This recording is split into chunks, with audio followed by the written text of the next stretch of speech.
अस्सलाम वालेकुम students, biology class 10th और आज हम करेंगे चैप्टर नंबर 2 सर्कुलेटरी सिस्टम का second topic components of blood.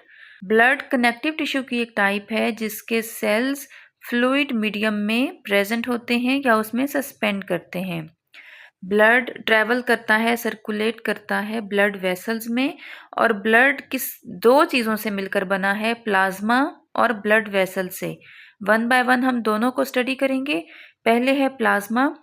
Plasma हमारी बॉडी का 55% बनाते हैं बाय वॉल्यूम और प्लाज्मा में 90% वाटर और 10% दूसरे सब्सटेंसेस होते हैं। प्लाज्मा अब फर्दर आगे किन चीज़ों से मिलकर बना है? Plasma protein, mineral ions, metabolites, hormones and dissolved gases. Plasma proteins में 7 to 9% डिफरेंट प्रोटीन्स होती हैं जिसमें फिब्रिनोजिन, इम्यूनोग्लोब्यूलिन्स और एल्बुमिन शामिल हैं। फिब्रिनोजिन्स ब्लड क्लॉटिंग में हेल्प करती हैं जबकि इम्यूनोग्लोब्यूलिन एंटीबॉडीज़ प्रोड्यूस करती हैं जो कि हमारी बीमारियों के खिलाफ लड़ती हैं और एल्बुमिन हमारी बॉडी के अंदर बनने वाले ऑस्मोटिक प्रेशर को मेंटेन रखती हैं। इसी तरह मिनरल ऑयल्स में और मेटाबोलाइट्स में डिफरेंट जो सब्सटेंसेस हैं, डिफरेंट न्यूट्रिएंट्स हैं वो इंक्लूड हैं, आप स्क्रीन पे देख सकते हैं। मिनरल ऑयंस में chloride, bicarbonate, sodium, potassium and calcium है जबकि मेटाबोलाइट्स में amino acids, glucose, vitamins, lipids and waste material जैसे कि यूरिया और यूरिक एसिड शामिल हैं। जो ब्लड में हार्मोन्स प्रेजेंट हैं वो भी प्लाज्मा में प्रेजेंट होते हैं। उसके बाद प्लाज्मा में डिसॉल्व्ड गैसेस जैसे कि कार्बन डाइऑक्साइड और ऑक्सीजन भी प्रेजेंट होती हैं। ब्लड में प्लाज्मा को हमने स्टडी कर लिया है। अब नेक्स्ट है सेल टाइप्स। ब्लड में 3 टाइप्स के सेल्स होते हैं, red blood cells, white blood cells and platelets. Red blood cell को इरेथ्रोसाइट्स भी कहते हैं। ये सिंगुलर फ्लैटेंड डिस्क की तरह होते हैं, इनमें न्यूक्लियस प्रेजेंट नहीं होता और रेड ब्लड सेल्स को इसलिए रेड कहा जाता है, रेड का नाम दिया गया है क्योंकि ये रेड कलर के होते हैं और रेड कलर के इसलिए होते हैं कि इनके अंदर एक पिगमेंट होता है हीमोग्लोबिन जिसका कलर रेड होता है, जिसकी वजह से पूरा सेल रेड हो जाता है, इसलिए इनको रेड ब्लड सेल्स कहते हैं। हीमोग्लोबिन आयरन कंटेन करता है, हीमोग्लोबिन में आयरन होता है। रेड ब्लड सेल्स हमारी बोन मैरो में बनते हैं और इनकी जो लाइफ है वो 120 डेज होती है। 120 दिन के बाद रेड ब्लड सेल डिस्ट्रॉय हो जाते हैं। इनको डिस्ट्रॉय स्प्लीन या लीवर करता है। स्टूडेंट्स, इसी चैनल पे एक वीडियो है व्हाट इज़ स्प्लीन के नाम से, उसमें मैंने स्प्लीन का पूरा फंक्शन एक्सप्लेन किया है। उसी में ये भी बताया गया है कि रेड ब्लड सेल्स को स्प्लीन डिस्ट्रॉय कर देते हैं, ओल्ड और डैमेज रेड ब्लड सेल्स को, और फिर नए रेड ब्लड सेल्स बनते हैं बोन मैरो से। और red blood sales oxygen carry करते हैं, हमारी पूरी बॉडी को ऑक्सीजन पहुंचाते हैं और कार्बन डाइऑक्साइड वहां से ले लेते हैं। नेक्स्ट टाइप है ब्लड सेल्स की नेक्स्ट टाइप है white blood cells. White blood sales 2 types के होते हैं, ग्रैन्युलर और ए ग्रैन्युलर, और वाइट ब्लड सेल्स को ल्यूकोसाइट्स भी कहा जाता है। ग्रैन्युलर ल्यूकोसाइट्स इसलिए कहते हैं कि उनका साइटोप्लाज्म ग्रैन्यूल्स वाला होता है, छोटे छोटे दानेदार होता है, जबकि ए ग्रैन्युलर ल्यूकोसाइट्स का जो साइटोप्लाज्म है वो प्लेन होता है, सादा होता है, दानेदार नहीं होता। ग्रैन्युलर ल्यूकोसाइट्स फर्दर आगे 3 टाइप्स के हैं, न्यूट्रोफिल, इसिनोफिल्स एंड बेसोफिल्स। न्यूट्रोफिल्स का काम ये है कि ये पैथोजेंस को खा जाते हैं, इनगल्फ कर लेते हैं। पैथोजेंस वो हार्मफुल बैक्टीरियाज या वो हार्मफुल बॉडीज़ होती हैं जो हमारी बॉडी के अंदर एंटर हो जाती हैं और हमें नुकसान पहुंचाती हैं या किसी बीमारी का एलर्जी का बायस बनती हैं। तो न्यूट्रोफिल्स उस सेल के आसपास इकट्ठे हो जाते हैं और उसको हमारी बॉडी से रिमूव कर देते हैं, उसको खा जाते हैं, इनगल्फ कर लेते हैं और हमारी बॉडी से वो रिमूव हो जाते हैं, रिमूव कर दिए जाते हैं। इस प्रोसेस को कहते हैं फेगोसाइटोसिस। नेक्स्ट ग्रैन्युलर ल्यूकोसाइट्स की नेक्स्ट टाइप है इसिनोफिल्स। इसिनोफिल्स उस टाइम पे रिलीज होते हैं जब हमारे बॉडी में कोई एलर्जी होती है। एलर्जिक रिएक्शन के दौरान इसिनोफिल्स उस एलर्जिक रिएक्शन को कंट्रोल करते हैं।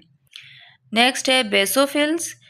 बेसोफिल्स हिस्टामीन को रिलीज करते हैं जो कि जब हमारे कहीं हमें चोट लगती है या वहाँ से ब्लड निकलता है या एलर्जीज हमें हो जाती हैं और वहाँ से हम इचिंग करते हैं और ब्लड निकलता है, तो उस जगह पे जब हमारी स्किन रिपेयर हो रही होती है, रिपेयरिंग के प्रोसेस में बेसोफिल्स हेल्प करते हैं, वो हिस्टामीन को रिलीज करते हैं जिससे हमारी स्किन रिपेयर हो जाती है। ये था स्टूडेंट्स ग्रैन्युलर ल्यूकोसाइट्स। और अब एक ग्रैन्युलर ल्यूकोसाइट्स पढ़ते हैं। ये भी मैंने आपको बताया कि इनका साइटोप्लाज्म क्लियर होता है, दानेदार नहीं होता। ये फर्दर 2 टाइप्स के होते हैं, मोनोसाइट्स एंड लिम्फोसाइट्स। मोनोसाइट्स भी बाहर से आने वाले बैक्टीरिया या ऐसे बॉडीज़ को, ऐसे सेल्स को डैमेज करते हैं, डेड करते हैं या उनको इंजेस्ट करते हैं जो कि हमारी बॉडी को या हमारे टिश्यूज़ को नुकसान पहुंचाते हैं। लिम्फोसाइट्स फर्दर आगे 2 टाइप्स के हैं, B lymphocytes and T lymphocytes. B lymphocytes antibodies produce करते हैं जबकि टी लिम्फोसाइट्स डायरेक्ट सेल्स को अफेक्ट करते हैं। जैसे कोई डेड सेल है या वायरस इन्फेक्टेड सेल या कैंसर वाले सेल्स को ये उसी वक्त डिस्ट्रॉय कर देते हैं। स्टूडेंट्स ये आपकी बुक पे पेज नंबर 23 पे छोटा सा एक फ्लो चार्ट बना हुआ है। इसमें देखें ब्लड,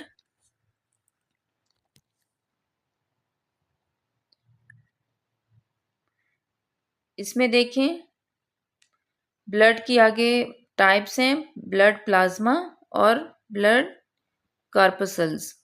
ब्लड कार्पसल्स में यानी कि ब्लड सेल्स में फर्दर हैं red blood cells, white blood cells and platelets. ये अगर आप इस फ्लो चार्ट से करेंगे, ये पूरा लेक्चर आपका इसी फ्लो चार्ट में कंप्लीट हो जाता है। रेड ब्लड सेल्स को इरेथ्रोसाइट्स कहा जाता है, वाइट ब्लड सेल्स को ल्यूकोसाइट्स कहा जाता है और प्लेटलेट्स को थ्रोम्बोसाइट्स कहा जाता है। प्लेटलेट्स ब्लड क्लॉटिंग में हेल्प करते हैं, खून को जमाने में हेल्प करते हैं।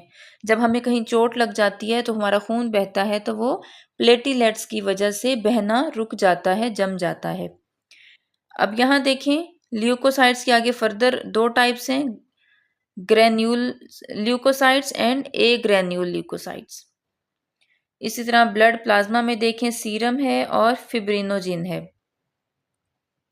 यहाँ ये देखें इस बॉक्स में क्या है, serum is the clear liquid part of the blood that remains after blood cells and clotting proteins have been removed.